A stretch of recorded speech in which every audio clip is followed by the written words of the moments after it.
Saya ingin bertanya perihal teori sejarah, yang mana zaman dulu kala ada manusia purba. Namun saya yakin bahwa manusia pertama itu Nabi Adam. Lalu apakah manusia purba itu benar-benar ada, Pak Ustadz? Adakah ayat Quran atau hadis yang menjelaskan manusia purba? Nabi Adam panjangnya situna zira'an, 60 hasta. Saya berapa hasta? Satu hasta nih, dari ujung nih ke sini. Satu hasta, dua hasta, tiga hasta, empat hasta. Karena kita udah lama kenal, tambah sedikit, 5 hasta. Nabi Adam 60 hasta. Kalau begitu Nabi Adam panjang sekali. Lalu kemudian berkurang. Saya ini last edition, yang paling kecil. Sedangkan manusia purba itu jutaan tahun yang lalu, dari fosil-fosil yang ditemukan dalam tanah. Sedangkan dari Nabi Adam ke Nabi Muhammad SAW tidak sampai jutaan tahun. Maka kita sebagai orang yang beriman meyakini manusia pertama adalah Adam alaihi salam. Kita bukan evolusi dari makhluk purba, monyet berubah jadi orang. Bukan. Kita bukan monyet. Ada yang mau ngaku dia monyet? Enggak ada. Itu teori dari Darwin punya. Kata Darwin, namanya Charles Darwin, dunia ini isinya air semua, nggak ada tanahnya, air. Lalu air ini disinari cahaya matahari menguap, lalu muncullah tanah. Lalu ikan yang dalam air berevolusi naik ke darat, manjat pokok kayu, berbulu jadi monyet. Monyet tadi berevolusi jadi orang. Ini teori masih diragukan. Kenapa? Karena kalau monyet itu berevolusi, kenapa setelah jadi kita kok nggak berubah lagi? Abdul Somad, kenapa Abdul Somad tidak berevolusi jadi makhluk baru? Apa kayak namanya gitu? Nggak ada.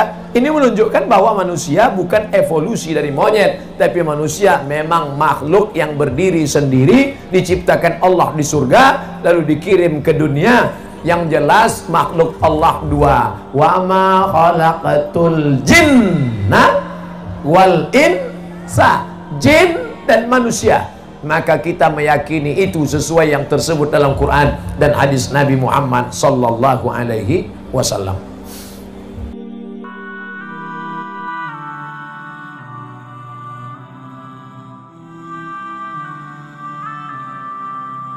Ada seorang ilmuwan yang dianggap Tuhan tanda kutip oleh orang-orang ateis.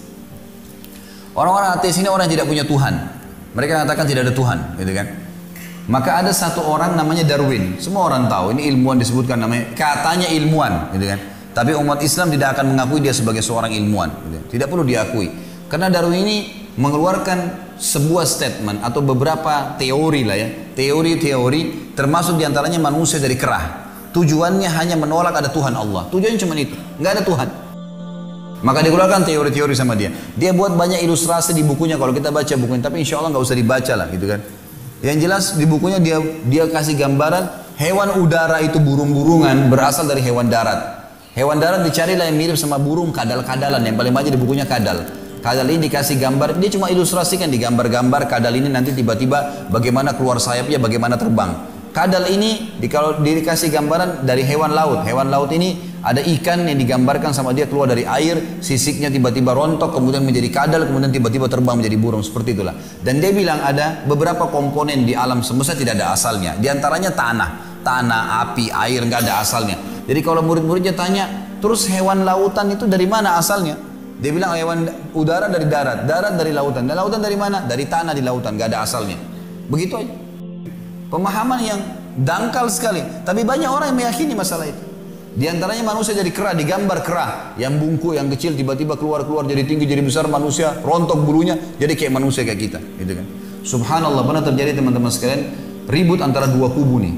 Kubu antara orang yang beriman, orang yang mempertahankan pendapat Darwin dari orang-orang ateis. Kalau manusia dari kera, dengan kubu orang Nasrani, bukan Muslim. Orang Nasrani di Amerika yang mengaku ada Tuhan Allah. Ribut nih sampai masuk pengadilan karena ini hampir perang. Dimasukkan di pengadilan, hakimnya bingung gimana caranya memecahkan permasalahannya. Ini yang diperebutkan bukan materi tapi keyakinan. Tapi hakimnya akhirnya dengan hikmah Allah ya mengucapkan kalimat membuka majelis sekaligus menutupnya. Dia bilang, begini saja, yang mengaku turunan kera ke sebelah kanan saya. Maaf teman-teman sebelah kanan saya. Ini cerita dulu.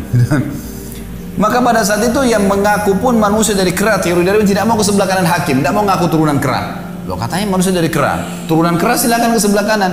Kalau orang beriman tahu mereka dari Adam, Adam dari tanah, Hawa diciptakan dari tulang rusuknya Adam, selesai. Al-Baqarah menjelaskan masalah itu, banyak hadis menjelaskan masalah itu. Tapi ini orang tidak beriman begitu. Baik teman-teman sekalian, Darwin ini dia selalu kalau menemukan satu hewan, dia selalu mencari dari mana asalnya sebelum muridnya tanya.